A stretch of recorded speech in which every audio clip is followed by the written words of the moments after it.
Movie के शुरुआत में हम एक खूबसूरत आइलैंड को देखते हैं जहां पर बेथ और हैरी नाम का एक कपल घूमने के लिए आया है। दरअसल उनकी नई नई शादी हुई थी।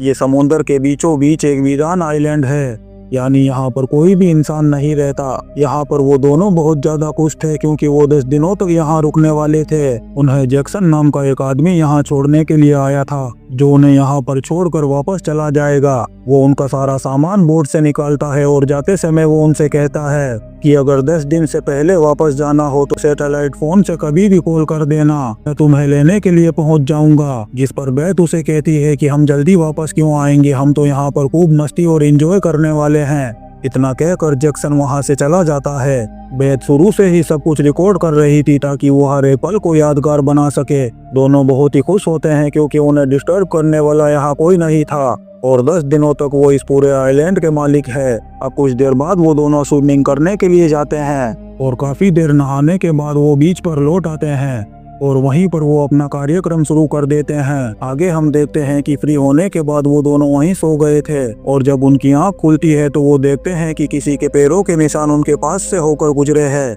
दोनों को ये देखकर अजीब लगता है, जिसके बाद वो दोनों निशानों का पीछा करते हुए जंगल की तरफ जाने लगते हैं। लेकिन वहां पहुंचने पर पैरों के निशान अचानक गायब हो जाते हैं क्योंकि वहां उनके अलावा और कोई नहीं है, इसीलिए उन्हें ये अजीब लगता है। फिर कुछ देर बाद वो दोनों इस बात को नजरअंदाज करके अपना टेंट बनाने में लग जाते हैं। वैसे भी उनके लिए 10 दिन कम ही लग रहे थे। अब रात में आग जलाने के लिए हैरी जंगल में लकड़ियां ढूंढने जाता है। वहाँ उसे कुछ हड्डियां मिलती है जिसे देखकर वो समझ नहीं पाता कि ये हड्डियां किसी इंसान की है या जानवर की।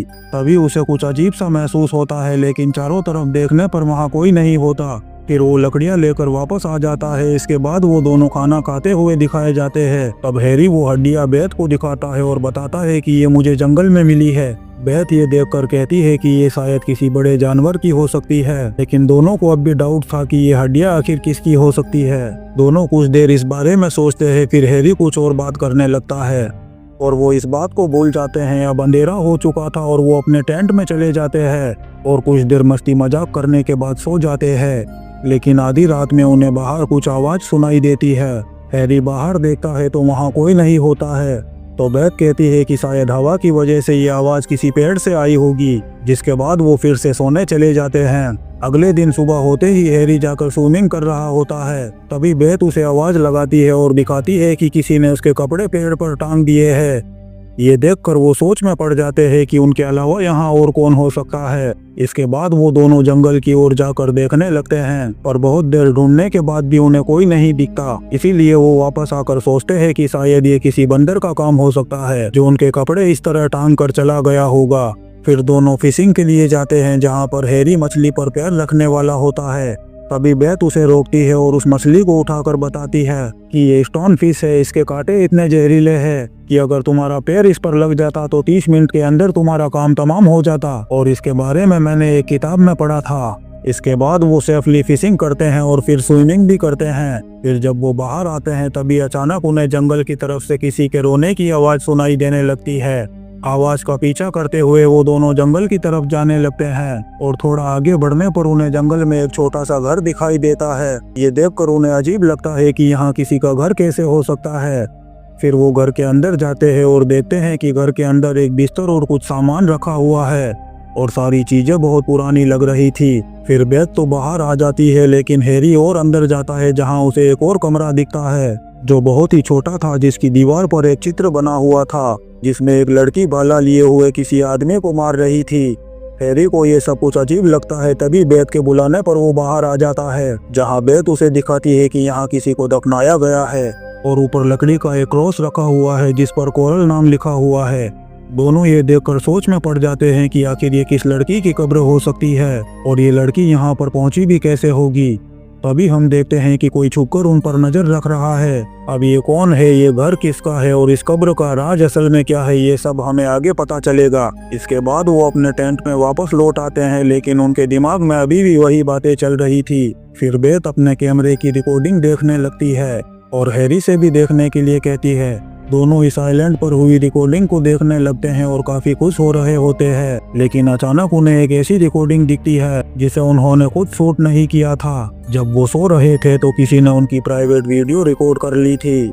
ये देखकर वो एकदम कंफर्म हो जाते हैं कि यहाँ जरूर कोई मौजूद है। बेथ के यहाँ पर इंडिकेटर लग जाते हैं और वो यहाँ से जाने की बात करने लगती है, लेकिन हैरी उसे समझाता है कि इसमें डरने की कोई बात नहीं है, ये किसी का प्रैंक भी हो सकता है, तो शायद हमारे सोते समय कोई यहाँ आकर वीडियो रिकॉर्ड करके चला गया होगा।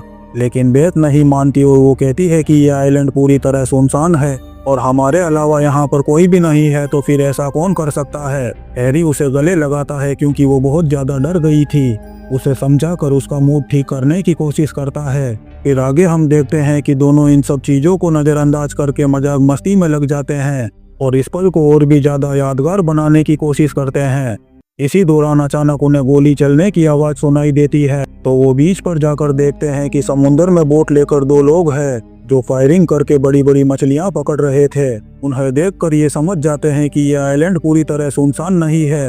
अगर दो लोग यहाँ मछलियां पकड़ रहे हैं तो और भी लोग यहाँ हो सकते हैं। इसके बाद वो अपने टेंट में वापस लौट आते हैं। अब अगले सीन में हम रात का टाइम देखते हैं जहाँ वो टेंट में थे और आपस में बातें कर रहे थे। तभी उन्हें किसी के चिल्लाने की आवाज़ सुनाई देती है और यह आवाज़ उसी घर की तरफ से आ रही थी। आवाज़ सुनने के बाद उन दोनों का सुसु निकल जाता है और वो सोचने लगते हैं कि इतनी भयानक आवाज़ किसकी हो सकती है। इसके बाद बेथ को टेंट में रुकने के लिए कहकर हैरी उस घर की तरफ जाता है। वहां पहुंचकर उसे डर भी लग रहा था। वो धीरे धीरे दरवाजा खोलने ही वाला था कि तभी अचानक वहां बेथ आ जाती है, जिससे हैरी की पोटी निकल जाती है। फिर वो बेथ को वापस टेंट में जाने के लिए कहकर वो खुद अंदर जाकर जांच करने लगता है। वहाँ उसे एक डायरी मिलती है जिसमें बहुत सारे पेजेस थे। वो कुछ पढ़ ही पाता, तभी बेथ के बुलाने पर वो बाहर आ जाता है। वो देखते हैं कि उस लड़की के कब्र पे जो लकड़ी का क्रॉस पहले गिरा हुआ था, अब वो सीधा हो गया है। ये देखकर वो दोनों हैरान हो जाते हैं कि अब ये किसने किया है। फिर वो सोचते हैं कि शायद वो उन दो बोट वालों ने किया होगा। इसके बाद वो वापस टेंट में आकर बाहर ही सो जाते हैं। लेकिन अगली सुबह वो जागते ही देखते हैं कि किसी ने बहुत सारे अजीब सी चीजें वहां पर टांग दिए थे जो दिखने में बहुत ही अजीब लग रहे थे। अब हैरी भी ये सब देखता है और समझ जाता है कि ये किसी का प्रैंक नहीं हो सकता है। अब वो भी यहाँ से जाने के लिए तैयार हो जाता है, लेकिन अब उनके बैग में सैटेलाइट फोन गायब था। बेथ कहती है कि सैटेलाइट फोन नहीं मिल रहा है, अब हम क्या करेंगे। इसके बाद वो उन दो आदमियों को ढूंढकर उनके पास जाते हैं और फोन के बारे में पूछने लगते हैं, पर वो उनकी भाषा नहीं समझ पाते हैं। तो हैरी उन पर चिल्लाने लगता है। इससे उन दोनों का दिमाग खराब हो जाता है और वो हैरी से हाथापाई करने लगते हैं और बेथ से भी बदतमीजी करते हैं। इसके बाद हैरी और बेथ वहां से चले आते हैं। फिर जब वो दोनों आदमी वहां से निकलते हैं तो बेथ और हैरी जाकर उनके बैग में फोन ढूंढने लगते हैं। इसके बाद हैरी अकेला तैरकर काफी मुश्किल से उसकी बोट तक पहुंचता है और बोट के रेडियो से जैक्सन को कांटेक्ट करने की कोशिश करता है, लेकिन रेडियो सिग्नल खराब होने की वजह से कांटेक्ट नहीं हो पाता है। फिर हैरी उस बोट पर रखी चीजों को देखने लगता है। तभी अचानक एक आदमी आकर उसे मारकर बेहोश कर देता है। फिर उसे बेहोशी की हालत में बीच पर लाने की कोशिश करता है। आगे रात का समय दिखाया जाता है जहां उन दोनों ने बेथ और हैरी को पेड़ से बांध दिया होता है। फिर एक आदमी बेथ के पास आकर उससे बदतमीजी करना शुरू कर देता है।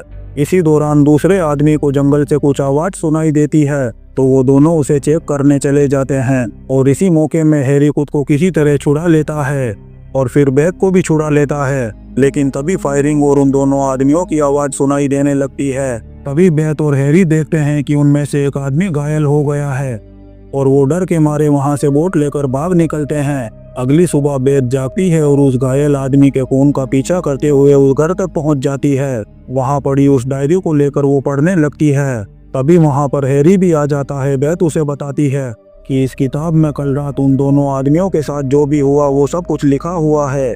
इसमें यह भी लिखा हुआ है कि सालों पहले कोरल नाम की एक लड़की यहाँ पर आकर किसी वजह से फंस गई थी, लेकिन 7 लोगों ने उसे अकेला पाकर उसके साथ गलत काम किया और फिर उसे बहुत ज्यादा टॉर्चर करके बेरहमी से मार दिया। लेकिन वो लड़की एक बुरी आत्मा बनकर लौट आई है और उन लोगों से अपना बदला लिया।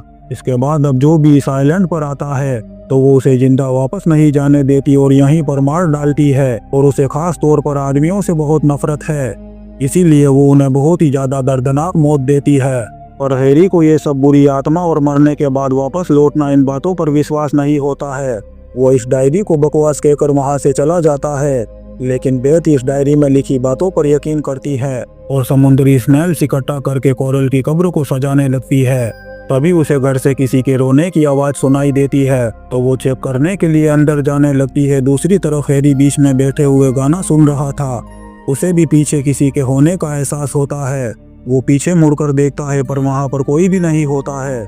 अब रात में बेथ हैरी से कहती है कि वहाँ पर सच में कोरल की आत्मा मौजूद है, पर हैरी अभी भी यकीन नहीं कर पा रहा था। वो कहता है कि अगर कोरल की आत्मा इस आइलैंड पर आने वाले लोगों को मार डालती है तो मैं और तुम अभी तक जिंदा कैसे हैं।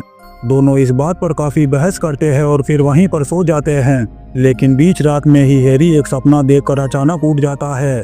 तभी बेथ भी जाग जाती है। फिर दोनों टॉर्च लेकर टेंट के बाहर देखते हैं तो वहाँ पर 2 और नई कब्र बनी हुई थी, जिसे देखकर वो बुरी तरह से डर जाते हैं। अगली सुबह वो बीच पर बैठे हुए थे और बेथ डर के मारे अभी भी रो रही थी और उनका सैटेलाइट फोन भी गायब था, इसीलिए वो चाहकर भी यहाँ से निकल नहीं पा रहे थे। तभी ऊपर उन्हें एक प्लेन दिखाई देता है, तो वो आग जलाने के लिए लकड़ियाँ इकट्ठा करने लगते हैं ताकि यहाँ से गुजरते हुए प्लेन को उनके होने का सिग्नल मिल सके। इसी दौरान हैरी को सैटेलाइट फोन की रिंग सुनाई देने लगती है, तो वो उस आवाज का पीछा करते करते उस घर के अंदर पहुँच जाता है।